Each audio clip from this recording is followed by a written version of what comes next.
Karthik Deepa serial March 15 இன்னைக்கான எபிசோடுக்கான ஒரு ப்ரோமோவை பார்க்கலாம் வாங்க. அதுக்கு முன்னாடி நம்ம சேனலை மறக்காமல் சப்ஸ்கிரைப் பண்ணிக்கோங்க. கதையில் என்ன நடக்குதுன்னா, நம்ம கார்த்தி வந்து ஆஃபீஸில் உட்காந்துருக்காரு. அந்த நேரம் பார்த்து அங்கே ராணியும் பாண்டியும் வராங்க. அப்போ கார்த்தி கேட்குறாரு, நீங்கள் எதுக்காக இங்கே வந்திருக்கீங்க அப்படின்னு. அதுக்கு ராணி சொல்கிறாங்க, சார் நீங்கள் சொன்னதை நானும் என் ஹஸ்பண்டும் யோசனை பண்ணி பார்த்தோம்.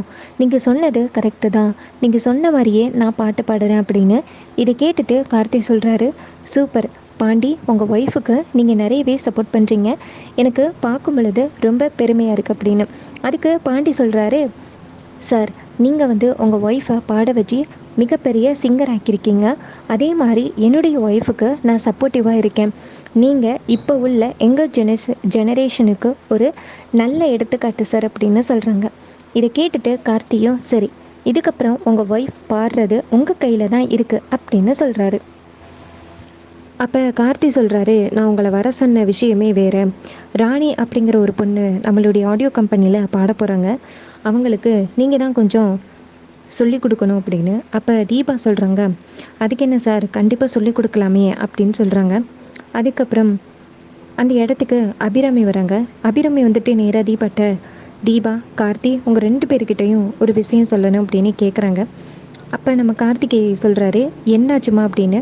அப்போ அபிராமி சொல்கிறாங்க, உங்கள் 2 பேரையும் ஹஸ்பண்ட் அண்ட் ஒய்ஃப் அப்படின்னு நம்மளுடைய கம்பெனிஸ் யாருக்குமே நான் வந்து இன்ட்ரோ கொடுக்கல. அதனால ஒரு சின்ன ரிசப்ஷன் மாதிரி பண்ணலாம்னு ஆசைப்பட்றேன் அப்படின்னு. அப்போ கார்த்தி சொல்கிறாரு, அம்மா கல்யாணம் ஆகி இத்தனை நாள் ஆகிட்டு இப்போ எதுக்குமா அப்படின்னு. அதுக்கு கார்த்தி சொல்கிறத கேட்டுட்டு அபிராமி சொல்கிறாங்க, இங்கே பாரு கார்த்தி, இத்தனை நாளும் நான் தீபாவை மனசார மருமகளாக ஏற்றுக்கலை. ஆனால் தீபா பண்ண நல்லது எல்லாமே எனக்கு தெரிஞ்சு போச்சு. இதுக்கப்புறம் தீபா தான் இந்த வீட்டு மருமக. அதனால் என் மருமகளை நான் எல்லாருக்கிட்டையும் காமிக்கணும் அப்படின்னு நம்ம அபிராமி சொல்கிறாங்க. இதை கேட்டுட்டு நம்ம தீபா ரொம்ப சந்தோஷப்படுறாங்க. அப்போ கார்த்தி கேட்குறாரு, அப்போ எப்போ தீபா உங்களை வந்து நான் பிக்கப் பண்ணேன் அப்படின்னு. அப்போ தீபா சொல்கிறாங்க, சார் நாளைக்கு வந்துட்டு செவ்வாய்க்கிழமை, அதனால நான் கண்டிப்பாக ஊருக்கு வருவேன். நீங்கள் வந்து இன்றைக்கி ஈவினிங்கே வந்து என்னை பிக்கப் பண்ணிக்கோங்க அப்படின்னு. கார்த்தியும் சரி அப்படின்னு சொல்கிறாரு. அதுக்கப்புறமா நம்ம மைதிலி சொல்கிறாங்க, என்னாச்சு தீபா அப்படின்னு. அப்போ தீபா சொல்கிறாங்க, இது மாதிரி ராணி அப்படிங்கிற ஒரு பொண்ணுக்கு நான் வந்து ப்ராக்டிஸ் கொடுக்கணுமா. ஸோ அதனால் வந்துட்டு கார்த்திக் சார் வீட்டுக்கு கூப்பிட்ருக்காரு. நான் போயிட்டு நாளைக்கு கோவிலில் விளக்கு போட்டுட்டு நான் திரும்ப வீட்டுக்கு வந்துடுறேன். நீ அப்பாவை பார்க்காம என்னால் இருக்க முடியாது அப்படின்னு சொல்கிறாங்க. இதை கேட்டுட்டு மைதிலி சொல்கிறாங்க, ஆமாம் தீபா, அப்போவே நான் உன்கிட்ட சொல்லணும்னு நினச்சேன். நீ இத்தனை நாள் இங்கே இருந்தது ரொம்ப பெரிய விஷயம். உன் அத்தை உன்னை இந்நேரம் என்னெல்லாம் சொல்லி திட்டுறாங்களோ தெரியல. அந்த ஐஸ்வர்யா இந்நேரம் அபிராமி அத்தைக்கிட்ட நிறையா போட்டு கொடுத்துருப்பா அப்படின்னு. அப்போ தீபா சொல்கிறாங்க, ஆமாம் நீ, எனக்கும் அதான் பயமாக இருக்குது. நான் ஊருக்கு கிளம்புறேன் அப்படின்னு சொல்கிறாங்க. கார்த்தி அதே நேரத்தில் தர்மலிங்க ஐயா வீட்டுக்கு வராங்க.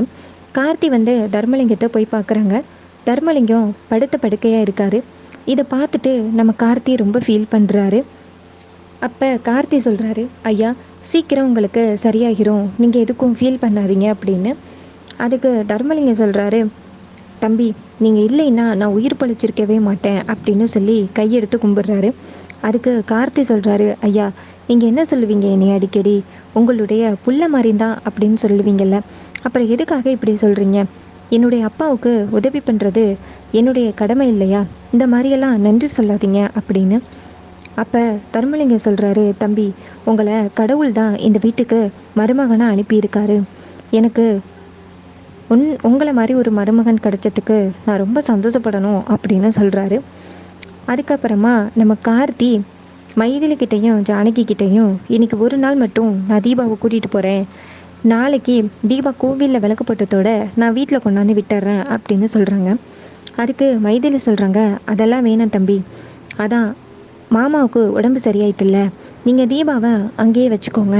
நாங்கள் ஏதாவது பிரச்சனைனா மட்டும் நாங்கள் கூப்பிட்றோம் அப்படின்னு சொல்கிறாங்க. இதை கேட்டுட்டு நம்ம கார்த்தியும் சரி அப்படின்னு சொல்கிறாரு. அதுக்கப்புறமா நம்ம தீபா என்ன பண்ணுறாங்கன்னா, கார்த்திக் கூட சேர்ந்து வீட்டுக்கு வராங்க.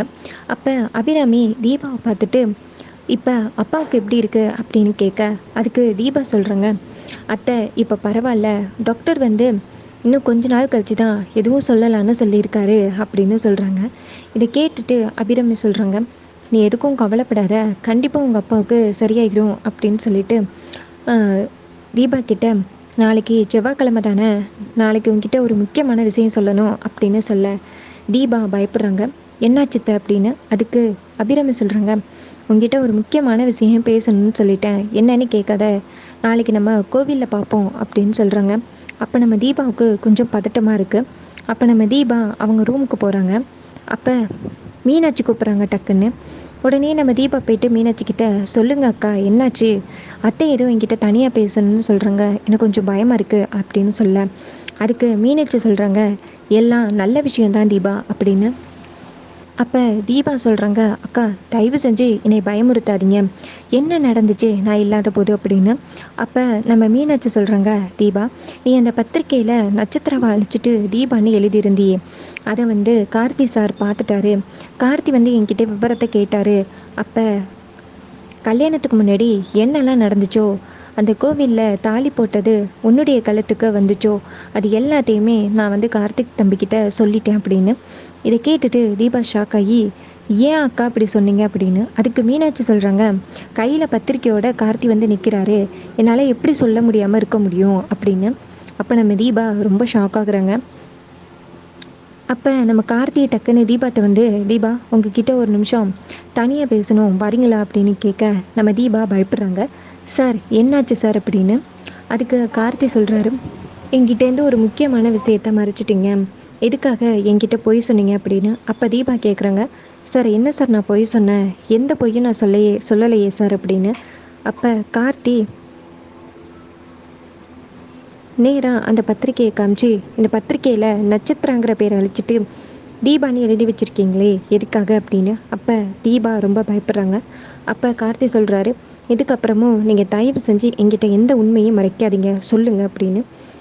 அப்போ நம்ம தீபா சொல்கிறாங்க, சார் இது கல்யாணத்துக்கு முன்னாடி நடந்தது அப்படின்னு சொல்லிட்டு விஷயத்தையெல்லாம் சொல்கிறாங்க.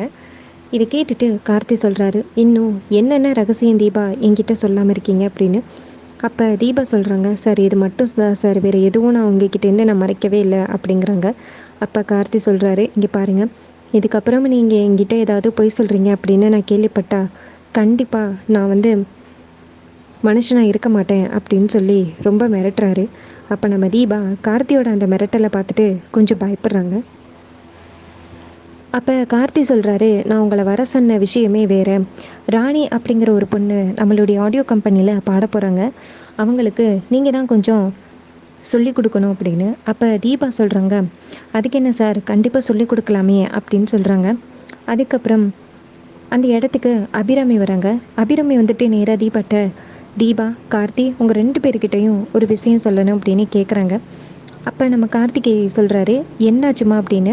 அப்போ அபிராமி சொல்கிறாங்க, உங்கள் 2 பேரையும் ஹஸ்பண்ட் அண்ட் ஒய்ஃப் அப்படின்னு நம்மளுடைய கம்பெனிஸ் யாருக்குமே நான் இன்ட்ரோ கொடுக்கல, அதனால ஒரு சின்ன ரிசப்ஷன் மாதிரி பண்ணலாம்னு ஆசைப்பட்றேன் அப்படின்னு. அப்போ கார்த்தி சொல்கிறாரு, அம்மா கல்யாணம் ஆகி இத்தனை நாள் ஆகிட்டு இப்போ எதுக்குமா அப்படின்னு.